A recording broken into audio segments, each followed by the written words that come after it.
Assalamualaikum teman-teman. Perkenalkan, nama saya Farika Khoirunisa. Saya dari jurusan Manajemen Bisnis Syariah. Di sini saya dari mata kuliah Mawaris akan menjelaskan tentang hak waris yang dapat terhalang atau hajib atau hijab. Hijab menurut bahasa artinya tabir, dinding atau halangan. Sedangkan menurut istilah ialah mencegah atau menghalangi orang tertentu menjadi tidak berhak menerima bagian dari harta warisan atau menjadi berkurang bagiannya.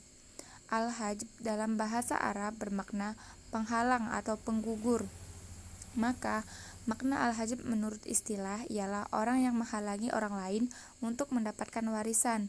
Dan al-mahjub berarti orang yang terhalang mendapatkan warisan. Jadi kita di sini membahas tentang siapa saja sih yang bisa menghalangi orang lain untuk mendapatkannya, atau siapa sih yang nggak berhak karena sudah dihalangi orang lain gitu. Di sini al-hajab itu terbagi menjadi dua macam. Yang pertama, al-hijab bil wasfi, disebabkan berdasarkan sifatnya. Al-hajb bil wasfi berarti orang yang terkena hajb tersebut terhalang dari mendapatkan hak waris secara keseluruhan. Kuncinya secara keseluruhan. Jadi dia sama sekali tidak sama sekali tidak mendapatkan harta warisan secara keseluruhan. Ada juga al-hajb bi asyi, disebabkan karena orang lain, yaitu gugurnya hak waris seseorang dikarenakan adanya orang lain yang lebih berhak untuk menerimanya.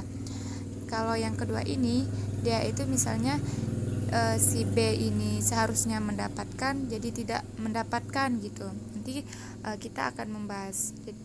Yang pertama yang akan kita bahas yaitu al-hijab bil wasfi.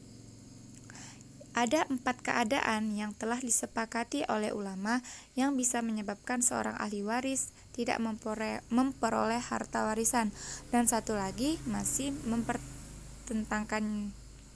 Yang pertama, pembunuhan. Ada dalam hadis yang artinya dari Amr bin Syu'aib, dari ayahnya, dari kakeknya, dari Nabi SAW bersabda, orang yang membunuh tidak dapat mewarisi sesuatu pun dari harta warisan orang yang dibunuh. Muhammad bin Ali Asy-Syaukani 1994-180. Yang kedua, perbudakan. Ini yang artinya Allah membuat perumpamaan dengan seorang hamba sahaya yang dimiliki yang tidak dapat bertindak terhadap sesuatu pun, dan seorang yang kami beri rezeki yang baik dari kami, lalu dia menafkahkan sebagian dari rezeki itu secara sembunyi dan secara terang-terangan. Adakah mereka itu sama? Segala puji hanya bagi Allah, tetapi kebanyakan mereka tiada mengetahui. Yang ketiga yaitu berlainan agama. Jadi berlainan agama juga bisa memutus secara keseluruhan, tidak mendapatkan secara keseluruhan harta warisan. Berlainan agama itu maksudnya gimana? Maksudnya ini ada dijelaskan dalam hadis dari Utsman bin Zaid radhiyallahu an berkata bahwa Rasulullah SAW bersabda, seorang muslim tidak mendapat warisan dari orang kafir, dan orang kafir tidak mendapatkan warisan dari seorang muslim. Yang keempat yaitu berlainan negara. Maksudnya apa? Ada dijelaskan dalam hadis dari Amir ibnu Syu'aib radhiyallahu an, dari ayahnya, dari kakeknya bahwa Rasulullah SAW bersabda, setiap orang yang menzinai perempuan, baik mereka maupun budak, maka anaknya adalah anak hasil zina, tidak mewarisi dan tidak mewariskan. Jadi ada 4 yang menyebabkan ahli waris tersebut itu yang awalnya bisa mendapatkan warisan menjadi tidak bisa mendapatkan warisan sama sekali. Yang pertama disebabkan karena pembunuhan, perbudakan, berlainan agama, dan berlainan negara. Itu. Selanjutnya kita akan membahas yang kedua. Al-hijab bi asyaksi terbagi menjadi dua. Yang mana al-hijab bi asyaksi itu artinya tadi disebabkan karena orang lain. Yang misalnya contohnya ya, yang misalnya seharusnya cucung dari anak laki-lakinya mendapatkan harta warisan, jadi tidak mendapatkan harta warisan karena masih ada ayahnya. Ini yang pertama itu al-hijab bisyaksi itu terbagi menjadi dua. Yang pertama al-hijab hirman. Hajab hirman itu penghalang yang menggugurkan seluruh hak warisan seseorang. Hajab hirman yang pertama, terhalang hak warisan seorang kakek karena adanya ayah. Kakek tidak mendapatkan karena masih ada ayah. Yang kedua, terhalang hak waris cucu. Cucu tidak dapat harta warisan karena masih ada anaknya. Yang ketiga, terhalang hak warisan saudara seayah karena adanya saudara sekandung.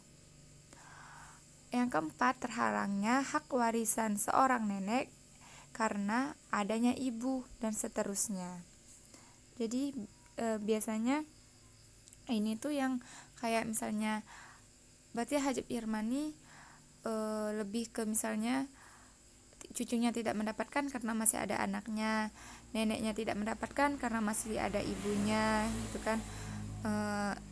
Saudara seayah tidak mendapatkan karena masih ada saudara kandung, gitu. Ahli waris yang sama sekali tidak pernah terhalang secara hajab hirman, yang sama sekali tidak pernah terhalang ya. Yang pertama itu ibu, bapak, anak perempuan, anak laki-laki, istri, suami. Karena jelas apabila si mayit meninggal, ibunya itu nggak ada terhalang. Ibunya pasti dapat warisan. Begitu juga bapak, anak perempuannya, anak laki-laki, istri, dan suami.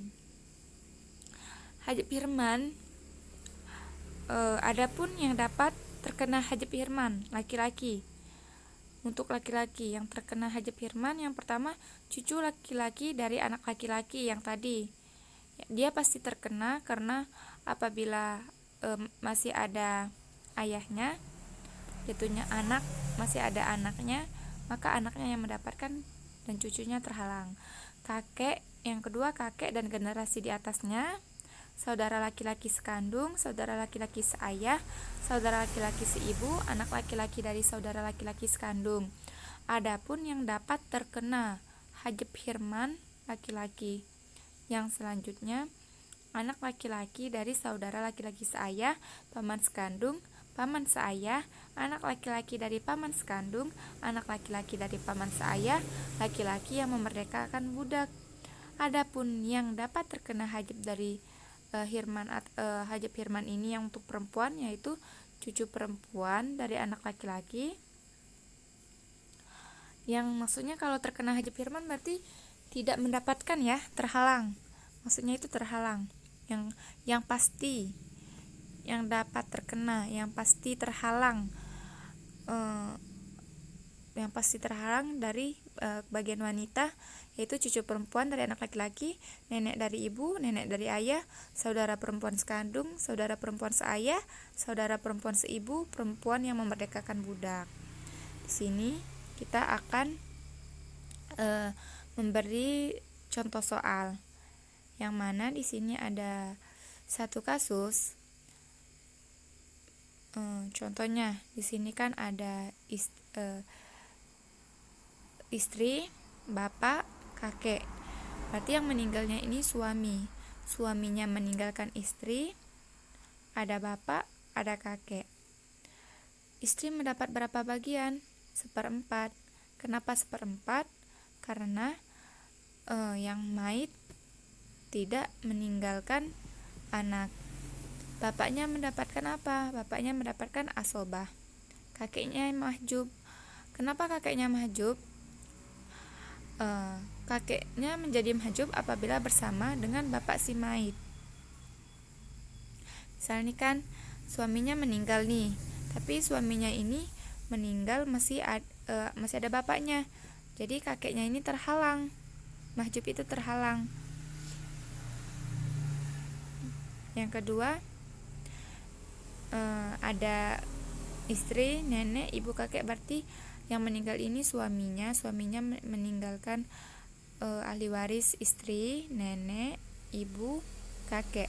Di sini kita akan membahas yang mahjub, yang terhalang, nenek. Kenapa nenek terhalang? Karena masih ada ibunya, seperti itu. Yang ketiga, suami meninggalkan istri, anak laki-laki, cucu laki-laki, dan anak laki-laki. Kenapa cucu laki-laki dari anak laki-laki ini mahjub atau terhalang? Karena cucu laki-laki dari anak laki-laki menjadi terhalang itu bila bersama dengan anak laki-laki si mayit. Maksudnya cucunya tidak mendapatkan karena masih ada anaknya terhalang, seperti itu. Kasus keempat, yang keempat ini saudara laki-laki sekandungnya mahjub, saudara perempuan sebapaknya juga mahjub. Istri, berarti dia ini ditinggalkan istri ya. Semua saudaranya si mayit, baik laki-laki maupun perempuan, baik kandung sebapak ataupun seibu menjadi mahjub. Mahjub ya, saudara laki-laki sekandung, saudara perempuan sebapak mahjub apabila bersama dengan anak laki-laki, cucu laki-laki dan anak laki-laki atau bapak si mayit, seperti itu. Jadi apabila ada anak laki-laki yang di ahli warisnya itu pasti saudara laki-laki sekandung, saudara perempuan sebapak, maupun saudara laki-laki maupun perempuan sekandung itu tuh terhalang karena masih ada anak laki-laki.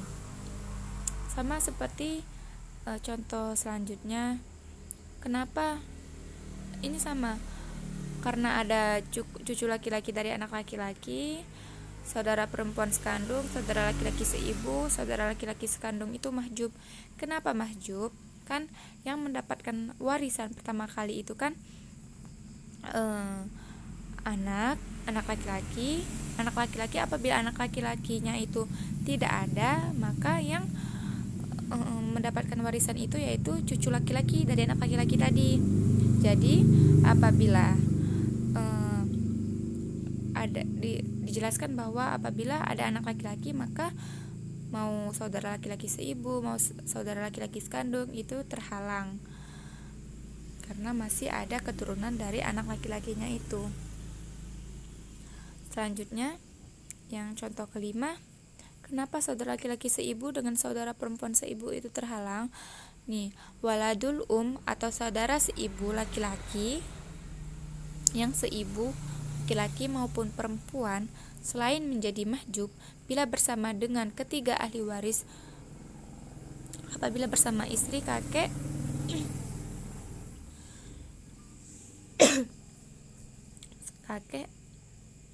ada juga suami, anak perempuan bersama, maka saudara laki-laki seibu ini terhalang. Sama penjelasannya dengan sebelumnya.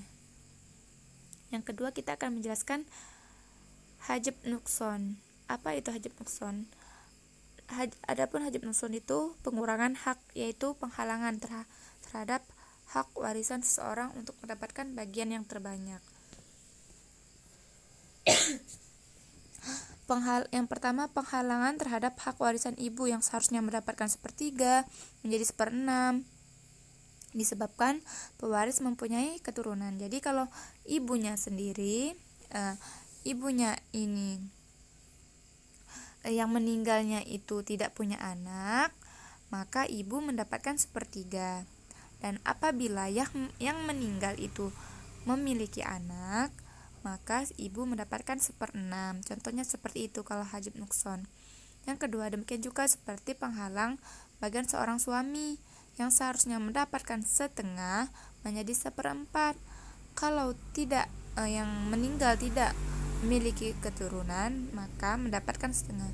Tapi apabila memiliki keturunan, maka mendapat seperempat. Sama juga dengan sang istri yang awalnya dari seperempat menjadi seperdelapan. Seperempat itu apabila yang meninggal tidak memiliki keturunan, dan seperdelapan apabila memiliki keturunan, dan seterusnya. Mungkin cukup sekian yang dapat Farika sampaikan. Mohon maaf atas segala kekurangan, karena yang sempurna itu hanyalah milik Allah Subhanahu wa Ta'ala. Semoga beberapa ilmu yang Farika jelaskan bisa membantu teman-teman semua untuk mudah memahami. Mungkin cukup sekian dari Farika. Wassalamualaikum warahmatullahi wabarakatuh.